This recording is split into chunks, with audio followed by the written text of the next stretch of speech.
Good afternoon, everyone. These are some of the weather phenomena you're going to look at for blocking patterns causing record snow and cold across the northern hemisphere. Madden Julian Oscillation, North Atlantic Oscillation, and the stratospheric polar vortex. Look how much snow is on tap. All the way down to Mexico, only the second week of October.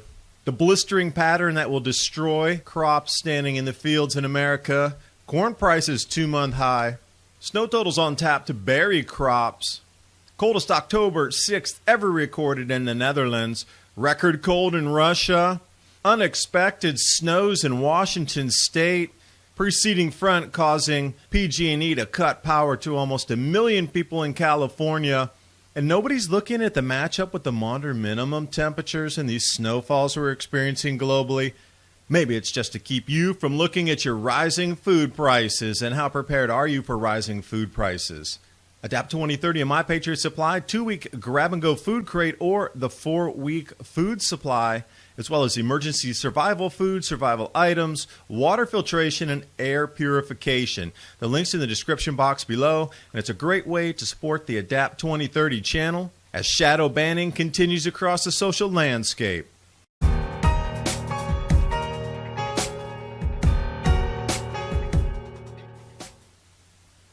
And over the last week, I've had so many messages of people writing, asking why it's so cold, why there's so much snow, why is it both hemispheres that are unusual at the moment. So I dug out this quick little reference list here. Madden Julian Oscillation, North Atlantic Oscillation, and the stratospheric polar vortex, all of which you're going to start hearing about more right now, as they try to explain away all these anomalous snows by saying, oh, it's a blocking pattern here, it's a blocking pattern there, it's a vortex here, it's a jet stream there. Never once talking about the grand solar minimum or effects of the sun's output on our planet to change the weather in cyclic patterns on multi-century or multi-millennia. It can only be CO2. And also during this video, I'd like you to reference where it's dark blue on this map with the most stark temperature drops during the modern minimum. And notice Alaska warmer during the modern minimum. And this is what we're hearing right now. It's warm in Alaska, well, it got warmer in Alaska during the modern minimum. But take a look at the central U.S., Canada there, also over to North Africa, parts of Europe right over Latvia, and then where we're looking over Russia to the far right there. Now put it in perspective here from Joe Nova, the last 10,000 years of temperature. This is something that you will not see in corporate media, because when you look at these longer temperatures over thousands and thousands of years, you see the downward trend. But if we look in the last 40 years, you only see that little tiny spike at the end there. And I think it gives you a good indication of truly how vast our climate has shifted over the last 10,000 years since the Younger Dryas era.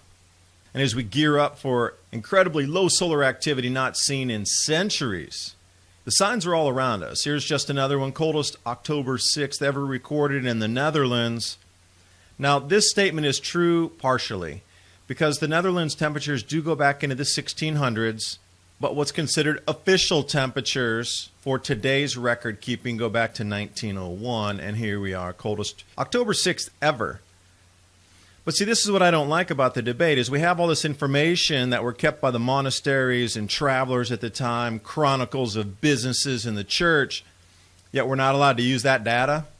It can only be official data from this start point to that start point, usually less than 150 years globally, but we do have records stretching back thousands of years talking about areas with mega droughts, cold, and incredible weather events that the people at that time thought would be remembered for generations to come because how incredible it was. But we're not allowed to use those in the climate debate. We can only use official data.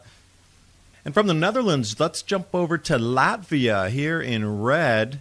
And then you'll see the Scandinavian or Nordic countries up there, Norway, Sweden, and Finland. And over on Electroverse, they actually have a story about here in Latvia receiving its earliest snowfall on record. And then also the Northern Hemisphere snow season starts off to a monster start. And historic, it's going to be the second historic snowfall in the United States in as many weeks. And that will have a detrimental effect on our crops.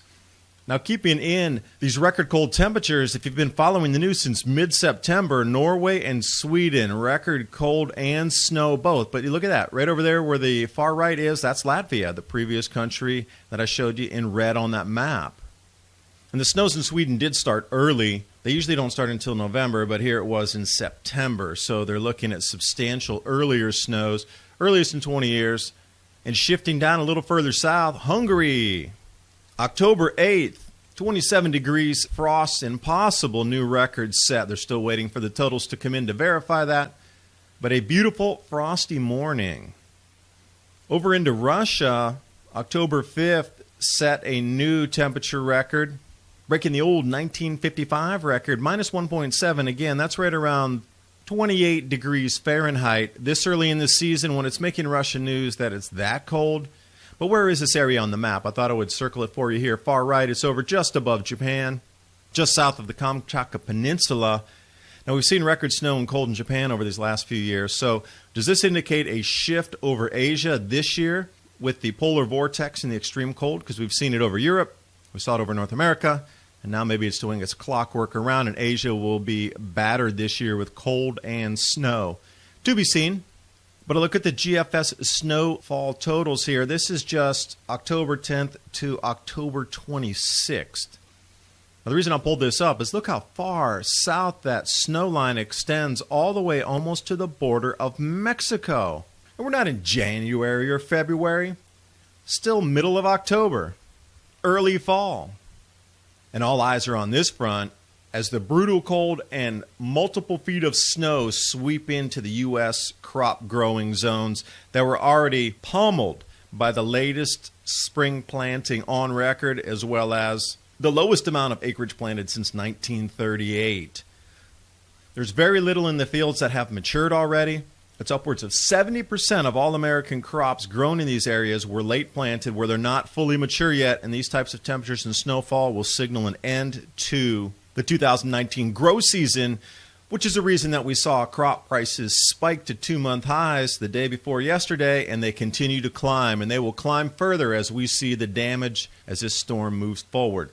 So it's about the snow and the cold. They're two different animals here, but they both are going to have detrimental effects on the crops growing. Taking a look at pivotal weather here. Snowfall totals expected. Anywhere you see that orange, you're looking at about 3 feet. Then we get there into the periphery of the aquas and the blues. 3 inches up to half a foot, and this is on immature crops. So you just wonder how they're going to get in there and start harvesting, and will this truly be the lowest harvest that we've had in almost 100 years in the U.S.? And how will that affect grain prices globally? Because your food is the main reason I do this channel, is talking about the food crop losses that are on cyclical patterns that match the sun's decline in solar activity. Less food, higher prices, contracting economy, and everything else snowballs from there. Surprise! Record-breaking October snowstorm buries Spokane. Really? Surprise? You mean it caught the weather forecasters off guard too? Surprise!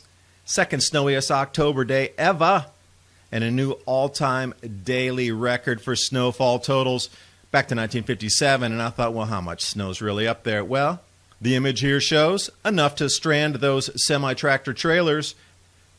Dug up this image here the day after the record-breaking snow. Look how clear the sky is. But again, to notice the same thing. We keep seeing in the northern hemisphere again and again and again in October and September, snow blanketing trees that are still fully leaf covered. Seems to be a new phenomenon.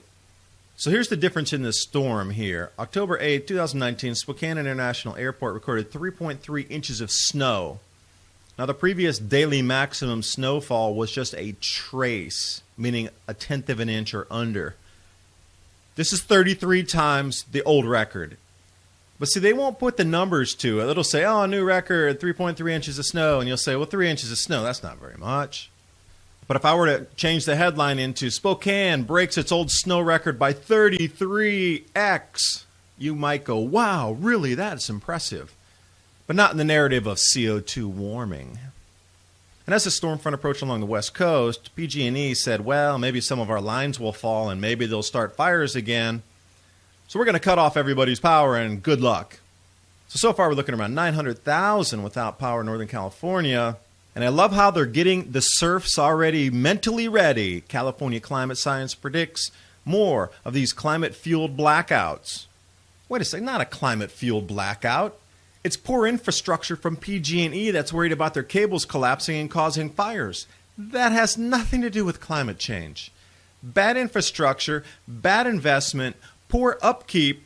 Oh wait, they're going to sneak in renewables because of this whole thing. Watch it. But anyway, everybody keeps saying in the climate debate, it's because of warming oceans, it's more evaporation creating more snow.